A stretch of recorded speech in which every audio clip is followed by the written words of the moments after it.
We might get a little bit washed out by the sun here, folks, but we're going to try to mill some 2x up tonight. I've got a bunch of logs on the mill on the ramps now. I think we have 7 logs. Got some nice ones. I'll give you guys a walk around of them. The blade, I really should change it. She'll be just fine for cutting this red pine, which is what we're on tonight. I'm looking for no deflection in this blade. You got to be careful. You go too tight, you'll snap that blade right at the weld. Don't ask me how I know. Some of the fancier mills will actually have a gauge on there where you can judge the pressure on it, which is really nice. Alright, I'll take you guys on a walk.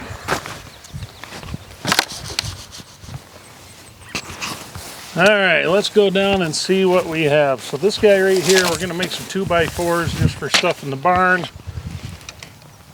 That is a 13.5 inch diameter. We need 11.5 inches to make an 8x8 out of that, but it's red pine. I don't like red pine for any kind of timber or anything that's going to be sitting outside. Chances are these have been out on the ground long enough, they may not even be any good. But that'll get you an 8x8 so you can get a fair amount of 2x4s. This is right on the edge. And that's right there. Probably by the time you get the taper in there, it'll probably take care of itself. This is a beaut. So this is a nice black cherry. This is 9 feet long. And at our heavy end, we're at a 19-inch diameter down there.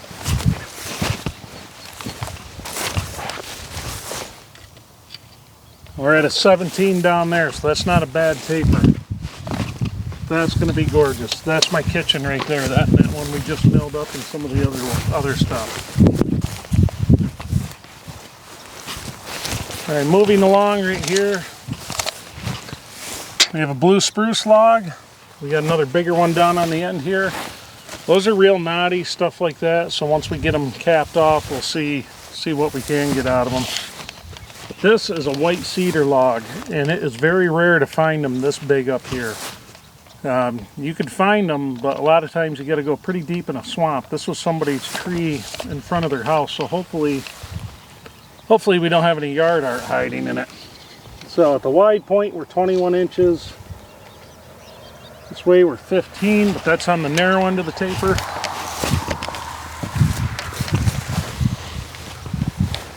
Up here we're 22 inches on the butt. And then this is the next log after this one. So this one would have been cut off right here. This guy's beautiful. That's going to get us some neat stuff with some really cool figure. There's going to be all kinds of crotch figure. So, should be good. And then of course we have the spruce over here. Narrow end without that knot, about 15 inches. So we definitely get some good 2x out of that. And some good 2x out of the other stuff. So,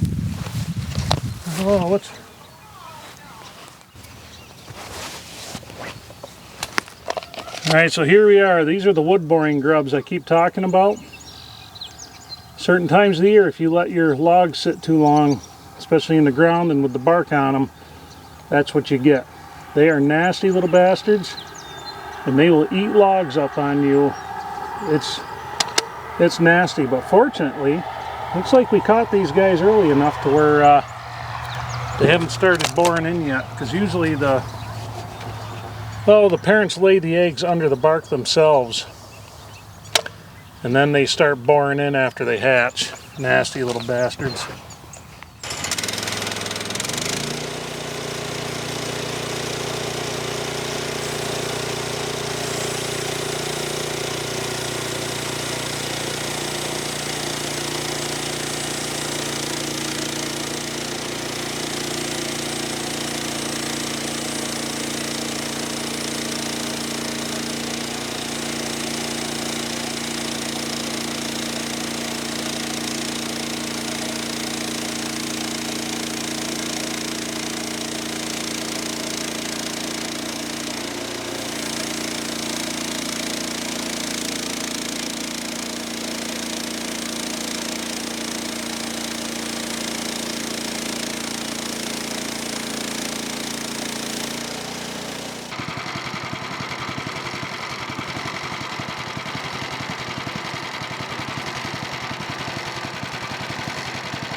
Alright, so there's something else to look at, guys, when you're planning your cuts, is we have a very pronounced crown in this log. You can see it's only sitting on 2 out of 5 bed rails across there. So we are up. Probably the highest point above the deck is probably 2.5 inches right there in the middle. But it's shaped like a banana. So what I do in that situation is I put the log crown up and then I get the best I can get out of it, and hopefully we have enough when we get to the middle to get what I want. If not, it is what it is and you're going to have some waste.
Alright everybody, there we have some 2x4s that we'll use in the barn for this or that. Actually 2x4s is one of those things that I always have a shortage of, and like I said, that's mostly because I'm usually milling shit for woodworking or I'm milling stuff for timber framing. Once in a while it's nice just to rip off some 2x4s because it's quick. We were only out here, now unloading the logs took me a little time so I didn't destroy my truck. That is a good way to destroy your truck right there if you aren't careful. My tailgate was already messed up from somebody else unloading a big pile of metal off of it for the barn roof, and they lost control of the load and just crushed my tailgate. And no, that is the way it is. But it's a truck, it's made to work, and that's what we use it for. So anyway, out of this, what I would consider normally, to be honest with you, those red pine I don't like working with very much. Red, to me, it's kind of a junk wood. It's not rot resistant. The bugs like it. It's just one of those things. Engineering properties, it's about the same as white pine. It is not as stable.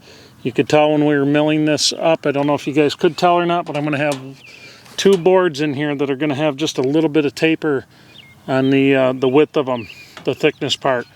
They and that's just because they bananaed a little bit as we cut, but I wasn't too concerned about it. End of the day, I have some decent 2x4s. That rot runs in about 18 inches on a few of them, and then others you don't even see it.